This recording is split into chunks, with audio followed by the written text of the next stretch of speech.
Имало едно време две очарователни птици на име Руби и Скай, които живеели в буйна зелена гора, пълна с живи цветя и извисяващи се дървета. Руби беше ослепителна женска птичка с ярко-червени пера, които блестяха на слънчевата светлина, докато Скай беше син грациозен с крила, които изкряха като океан в слънчев ден. Двете птици живееха в съседни дървета, но никога не бяха разговаряли една с друга. Всяка твърде срамежлива, за да направи първата крачка.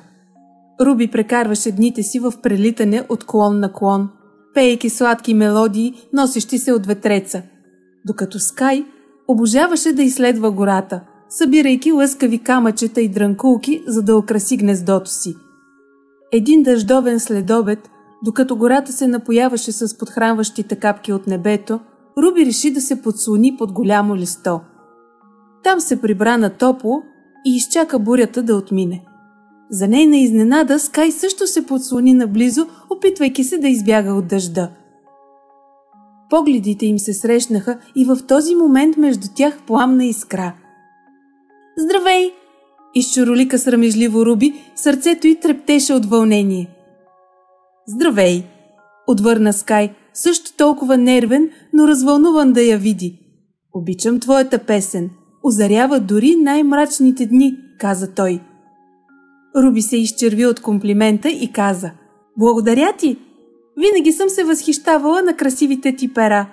Напомнят ми за ясното небе.“ Докато дъждът се изливаше, те започнаха да си говорят, споделяйки истории от живота си в гората. Те разказаха за любимите си цветя, най-добрите места за улов на най-добрите червии и най-топлите места за гнездене. Когато дъждът бавно спря, те откриха, че се смеят и цвърчат радостно, а сърцата им танцуват от тръпката на новооткритото приятелство. От този ден нататък Руби и Скай станаха неразделни.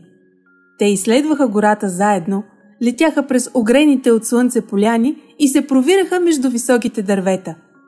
Те пееха дуети, които можеха да бъдат чути да отекват в гората.